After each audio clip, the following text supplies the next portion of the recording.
afternoon. It's June 6, 2020. The International Energy Agency released a bulletin today saying that the oil supply around the world has depleted by almost half.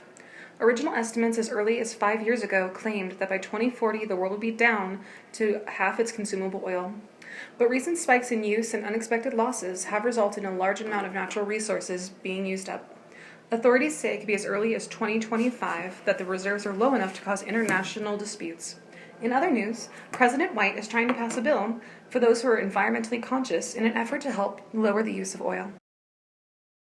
Good evening. On this 6th day of June 2021, we pause to recognize the many men and women who lost their lives in Iraq and Afghanistan in what was possibly the largest attack on U.S. military occupancy in the Middle East since the early 2000s. Almost 100 brave men and women gave up their lives in this fight to preserve peace. The governments of Iraq, Iran, and Saudi Arabia issued a warning last week that they would take drastic measures to preserve their oil when they felt necessary. After negotiations with President Smith, the government officials declared war on any existing presence in their land. Their reasons are the preservation of their natural resources, but oil authorities are saying that there is little left to fight over. Hello, and welcome back to News First on this January 5th, 2022. Recent reports from the International Energy Agency have declared a near-hazardous drop in oil accessibility since President Smith's negotiations with the governments of Saudi Arabia, Iraq, and Iran have ended this month. In the holiday spirit, we were granted amnesty from the governing officials who offered us an oil allowance of up to 200 barrels a year. With lowered resource options, the cost of gas continues to rise. While our Alaskan reserves are being worked on, it appears our domestic oil is still a ways off. In related news, the green energy bill that former President White started in 2019 has been passed. The law will provide large tax breaks for environmentally conscious citizens who ride the bus, take bikes, and walk to work. Those who use renewable sources of energy in their homes, along with several other major areas, will receive this break.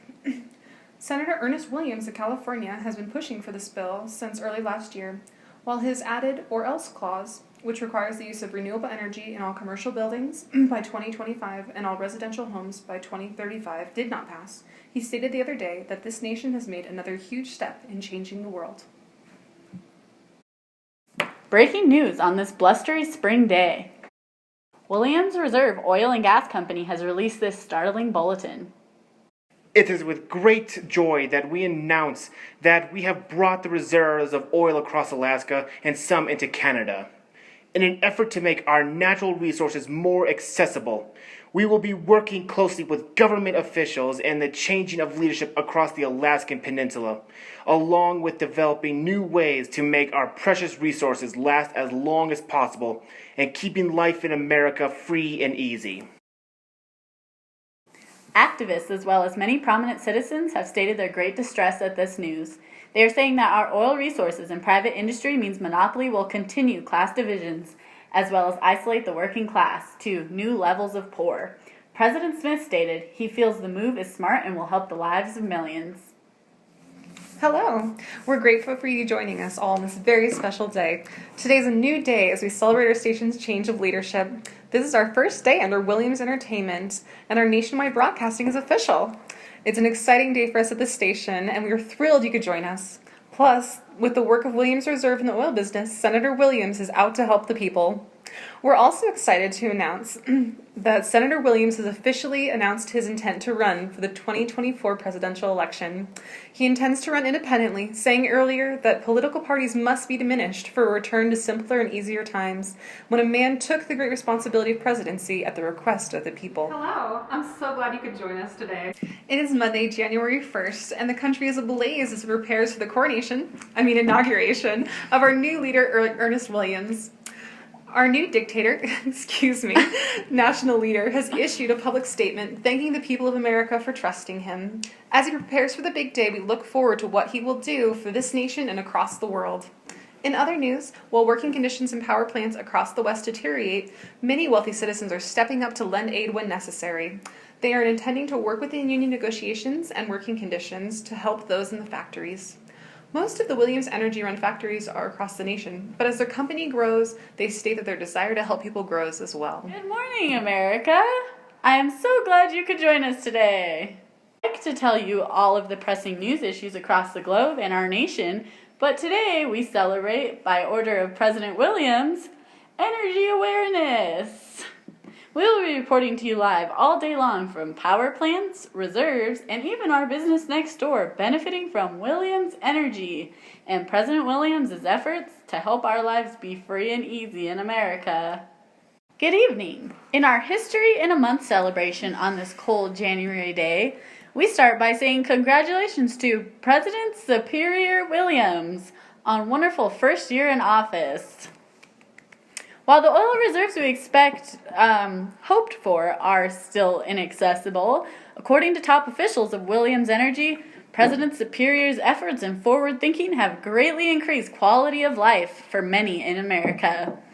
We look back to the times of horse riding and walking for inspiration, as many more citizens get healthy by walking to work and school.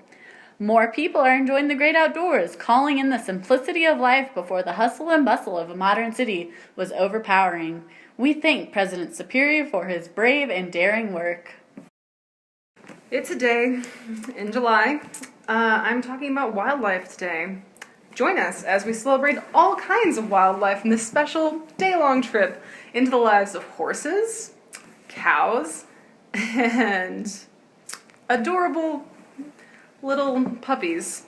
That's it. You know, the reason we are talking about the real issues is because our president, who is also some call him President Superior, by the way. President Superior? The reason we're not talking about the issues is because Ernest Williams is monopolizing our country. Not only that, but the Middle East is willing to open negotiations on oil. The Alaskan oil is completely accessible, and we're telling you just enough to keep you in the dark. We're lying to you, and I can't keep doing this. Mr. Ernest Williams is a fraud, a dictator, and monster. I call for impeachment.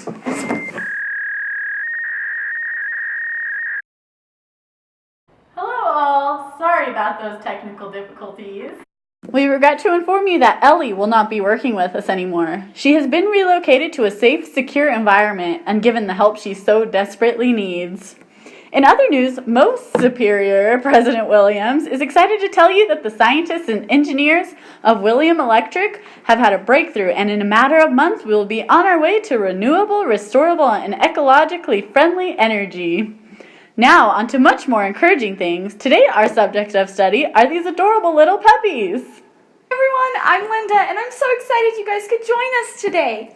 We want to congratulate you all on your successes and tell you to keep up the good work as you keep making this world a better place. To show you how wonderful our great ruler is, we want to show you a picture of him with some children who don't have any families. But first, he wants to tell you to have a great day.